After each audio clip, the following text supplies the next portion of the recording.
Bonjour, je suis Raphaël Aliman, assistant de la professeure Florence Guillaume.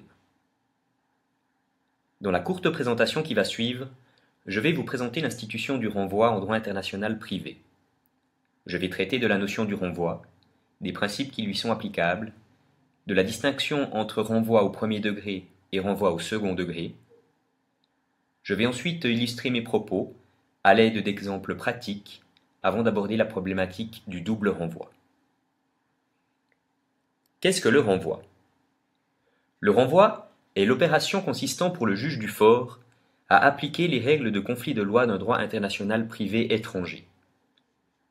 La question du renvoi se pose lorsque la règle de conflit de loi désigne un droit étranger.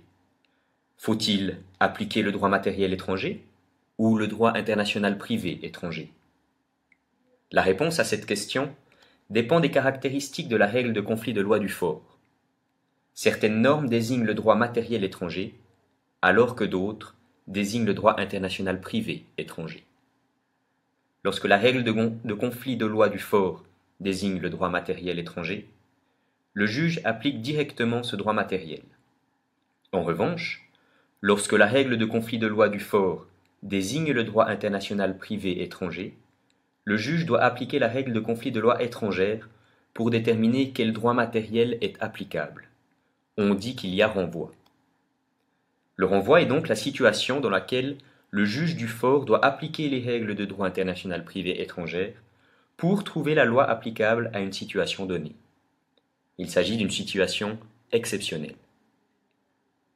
Lorsque le juge du fort doit appliquer les règles de droit international privé étrangère pour trouver la loi applicable, le raisonnement conflictuel peut conduire à deux situations différentes, en fonction du contenu de la règle de conflit de loi étrangère.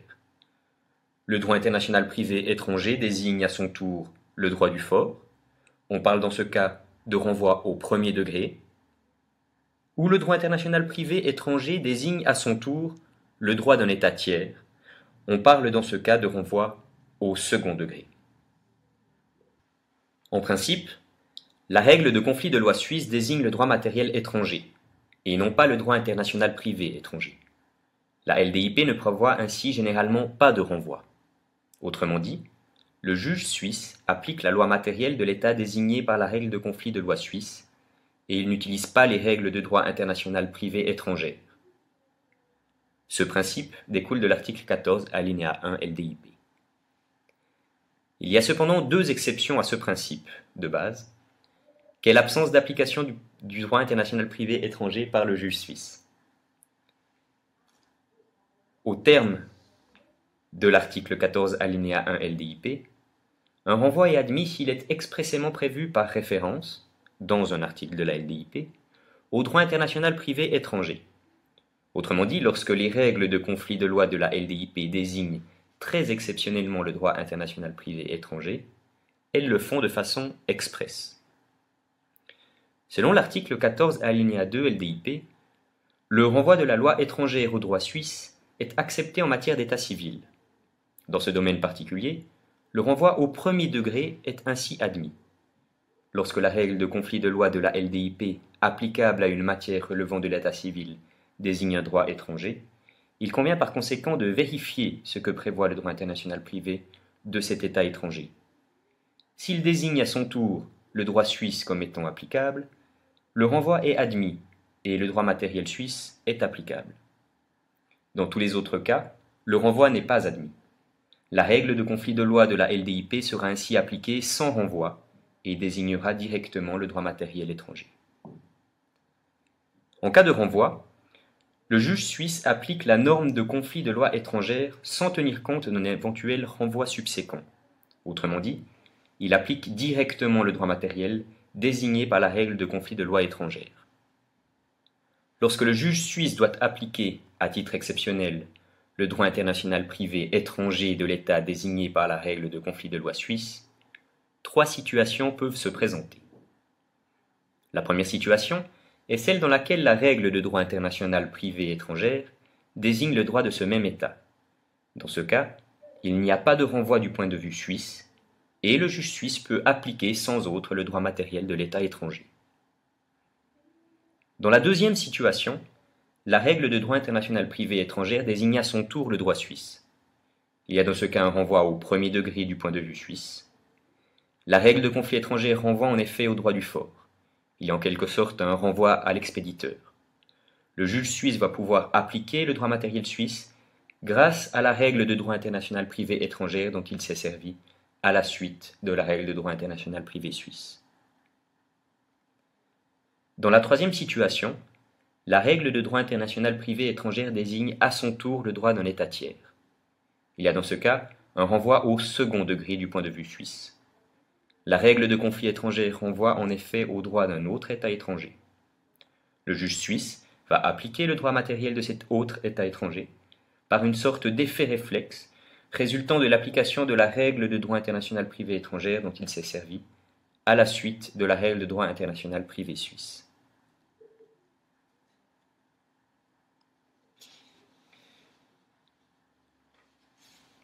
Le schéma suivant permet de bien comprendre l'institution du renvoi. Il reprend de façon synthétique ce que nous venons de voir. Il y a renvoi lorsque le droit international privé suisse, appliqué par une autorité suisse, désigne le droit international privé d'un État étranger. L'autorité suisse doit alors appliquer la règle de conflit de loi étrangère.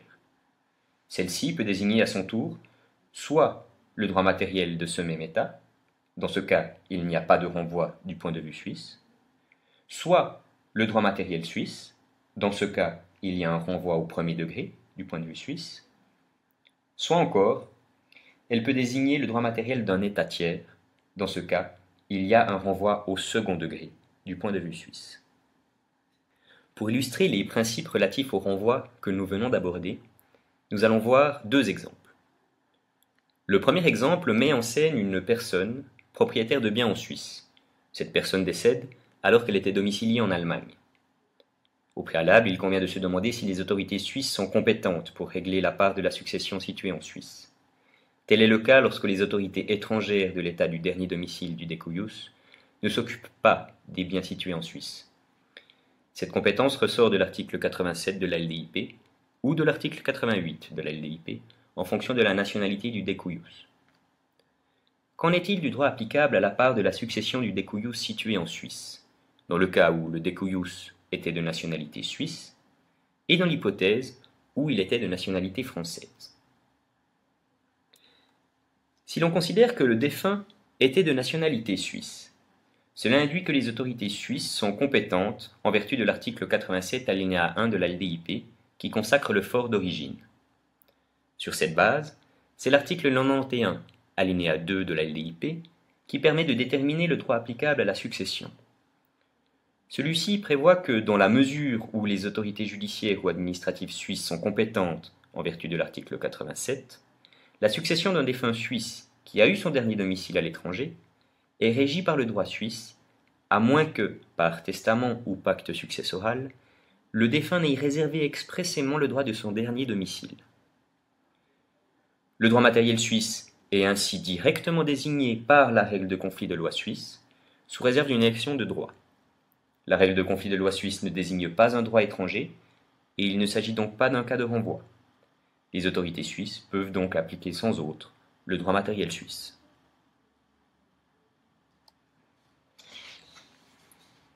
Dans l'hypothèse maintenant où le défunt était de nationalité française, la compétence des autorités suisses se fonde sur l'article 88 alinéa 1 de la LDIP. Cette disposition consacre le fort du lieu de situation des biens. S'agissant du droit applicable à la succession, l'article 91 alinéa 1 LDIP indique que la succession d'une personne qui a eu son dernier domicile à l'étranger est régie par le droit que désignent les règles de droit international privé de l'État dans lequel le défunt était domicilié. Le renvoi express est consacré dans cette règle par les termes « droit » que désignent les règles de droit international privé. L'article 91 alinéa 1 LDIP consacre ainsi un renvoi en faveur du droit international privé du dernier domicile du défunt. En l'espèce, il s'agit du droit international privé allemand. Les règles de conflit de loi allemande soumettent les questions successorales au droit national du défunt. L'application du droit international privé allemand renvoie ainsi au droit d'un État tiers. Il s'agit, du point de vue suisse, d'un renvoi au second degré. L'autorité suisse devra donc appliquer finalement le droit matériel français à la succession du défunt de nationalité française. Nous allons aborder maintenant une deuxième série d'exemples. La question du nom de famille d'une personne domiciliée en Allemagne se pose devant une autorité suisse. Nous examinerons la question de savoir quel est le droit applicable à cette question, si la personne est de nationalité allemande, de nationalité suisse, ou si elle est de nationalité autrichienne. Dans le cas où la personne est de nationalité allemande, l'article 37 LDIP prévoit à son alinéa 1 que le nom d'une personne domiciliée à l'étranger est régi par le droit que désignent les règles de droit international privé de l'État dans lequel cette personne est domiciliée. Le renvoi express est consacré dans cette règle par les termes « droit » que désignent les règles de droit international privé. L'article 37 alinéa 1 LDIP consacre ainsi un renvoi en faveur du droit international privé du domicile de la personne concernée. En l'espèce, il s'agit du droit international privé allemand. En vertu de ce renvoi, l'autorité suisse doit donc appliquer les règles de conflit de loi allemande pour déterminer le droit applicable. Le droit international privé allemand soumet les questions relatives au nom au droit national, à savoir le droit allemand en l'espèce. Il n'y a donc pas de renvoi à un autre droit du point de vue du droit suisse. L'autorité appliquera ainsi le droit matériel allemand. Si l'on considère que la personne, toujours domiciliée en Allemagne, est de nationalité suisse, l'application de l'article 37 alinéa 1 LDIP conduit à l'application du droit international privé allemand. Celui-ci désigne à son tour le droit suisse en tant que droit national de la personne concernée. La désignation du droit matériel suisse par le droit international privé allemand constitue un renvoi au premier degré du point de vue suisse. L'autorité suisse appliquera ainsi le droit matériel suisse. Enfin, dans l'hypothèse où la personne, toujours domiciliée en Allemagne, est de nationalité autrichienne, le raisonnement reste le même. L'autorité suisse applique l'article 37 alinéa 1 LDIP, puis le droit international privé allemand en vertu du renvoi que cette disposition contient. Comme la règle de conflit de loi désigne le droit national de la personne concernée, le droit autrichien est finalement applicable. La désignation du droit matériel autrichien, qui est le droit d'un État tiers, par le droit international privé allemand, constitue un renvoi au second degré du point de vue suisse. L'autorité suisse appliquera ainsi le droit matériel autrichien. Abordons maintenant une problématique inhérente au renvoi, celle du double renvoi. Nous l'avons déjà abordé implicitement, mais il est important d'en comprendre le mécanisme. Lorsque le juge suisse doit se servir d'une règle de conflit de loi étrangère, il doit en principe l'appliquer comme le ferait son homologue étranger. Or, si cette règle de conflit de loi étrangère prévoit à son tour qu'il convient d'appliquer le droit international privé de l'État qu'elle désigne, la situation se complique. Qu'en est-il lorsque le droit international privé étranger, appliqué par le juge suisse en raison du renvoi contenu dans sa propre règle, prévoit à son tour l'application des règles de conflit de loi d'un droit international privé étranger? Il s'agit d'une situation délicate de double renvoi, dès lors que les deux règles de conflit de loi que le juge suisse doit appliquer successivement contiennent toutes deux un renvoi. Dans ce cadre, il faut distinguer deux hypothèses. La première situation est celle dans laquelle la règle de droit international privé étrangère désigne à son tour le droit international privé suisse. Il y a dans ce cas un renvoi au premier degré avec renvoi subséquent, puisque le juge suisse pourrait être amené à appliquer une seconde fois la règle de conflit de loi suisse qui l'avait conduit à appliquer cette règle de droit international privé étrangère. Un tel raisonnement entrerait dans un cercle vicieux qui resterait confiné au niveau du droit international privé. Afin d'éviter cette situation inextricable, le juge suisse ne tiendra pas compte du renvoi subséquent. Il appliquera donc directement le droit matériel suisse désigné par la règle de conflit de loi étrangère. La deuxième situation est celle dans laquelle la règle de droit international privé étrangère désigne à son tour le droit international privé d'un État tiers. Il y a dans ce cas un renvoi au second degré avec renvoi subséquent, puisque le juge suisse pourrait être amené à appliquer la règle de conflit de loi de cet État tiers. Un tel raisonnement risquerait d'amener le juge suisse à sauter du droit international privé d'un État à l'autre, jusqu'à ce qu'il tombe sur une règle de conflit de loi ne prévoyant pas l'application des règles de droit international privé de l'État qu'elle désigne. à savoir une règle de conflit de loi sans renvoi. Il est douteux que le rattachement final corresponde effectivement à ce qu'avait prévu le législateur suisse et à l'attente des parties lorsqu'elles ont soumis leurs questions à un juge suisse. Afin d'éviter ce raisonnement pouvant aboutir à un résultat aléatoire, le juge suisse ne tiendra pas compte du renvoi subséquent. Il appliquera donc directement le droit matériel de l'État tiers désigné par la règle de conflit de loi étrangère. Le schéma suivant présente la première hypothèse précitée concernant la problématique du double renvoi.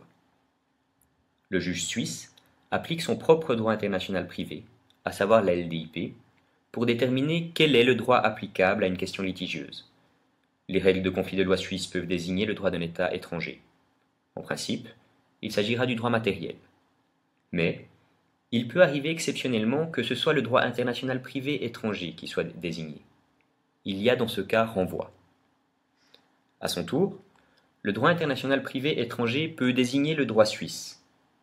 Il s'agira d'un renvoi au premier degré. C'est lorsqu'un tel renvoi est effectué en faveur du droit international privé suisse que le juge suisse est exposé à la problématique du double renvoi décrite dans la première hypothèse précitée.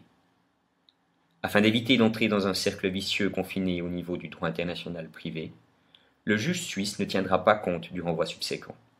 Il appliquera par conséquent directement le droit matériel suisse désigné par la règle de conflit de loi étrangère. Ce schéma présente la deuxième hypothèse précitée, concernant la problématique du double renvoi. À nouveau, le juge suisse applique la LDIP pour déterminer quel est le droit applicable à une question litigieuse. Les règles de conflit de loi suisse peuvent désigner le droit d'un État étranger. En principe, il s'agira du droit matériel, mais il peut arriver exceptionnellement que ce soit le droit international privé étranger qui soit désigné. Il y a dans ce cas renvoi. À son tour, le droit international privé étranger peut désigner le droit d'un État tiers. Il s'agira d'un renvoi au second degré. C'est lorsqu'un tel renvoi est effectué en faveur du droit international privé d'un État tiers que le juge suisse est exposé à la problématique du double renvoi, décrite dans la deuxième hypothèse précitée. Afin d'éviter une partie de saute-mouton d'un droit international privé à l'autre, pouvant aboutir à un résultat aléatoire, le juge suisse ne tiendra pas compte d'un renvoi subséquent. Il appliquera par conséquent directement le droit matériel de l'État tiers désigné par la règle de conflit de loi étrangère. Sur cette slide, vous pouvez découvrir un tableau récapitulatif. Le juge suisse appliquera ses propres règles de conflit de loi, à savoir la LDIP. Celle-ci désignera en principe le droit matériel, qui peut être le droit matériel suisse, ou le droit matériel étranger. Mais il peut arriver que la LDIP désigne exceptionnellement une règle de conflit de loi étrangère. Si tel est le cas, cette dernière peut renvoyer à son tour au droit suisse, il s'agira alors d'un renvoi au premier degré, et le juge suisse appliquera le droit matériel suisse. Si la règle de conflit de loi étrangère renvoie à son propre droit matériel, il y a absence de renvoi du point de vue suisse, et le juge suisse appliquera le droit matériel étranger. Finalement, lorsque la règle de conflit de loi étrangère renvoie au droit d'un État tiers, on parle d'un renvoi au second degré du point de vue suisse. Le juge suisse appliquera alors le droit matériel de l'État tiers. Pour conclure, je vais dire un mot sur le régime applicable aux conventions internationales. Afin de favoriser un régime de droit international privé unifié, les règles de conflit de loi conventionnelles s'entendent en principe sans renvoi. Autrement dit, les règles de conflit de loi contenues dans les conventions internationales désignent en principe le droit matériel des États. Les conventions internationales doivent être interprétées de façon autonome. L'article 14 LDIP ne s'applique donc en principe pas pour interpréter les conventions de droit international privé. Cependant, certaines conventions internationales contiennent des règles de conflit de loi avec renvoi. Ces cas sont exceptionnels puisqu'ils vont à l'encontre de l'objectif d'uniformisation des règles de droit international privé. Voilà, je suis à présent arrivé au terme de ma présentation. Je vous remercie de votre attention.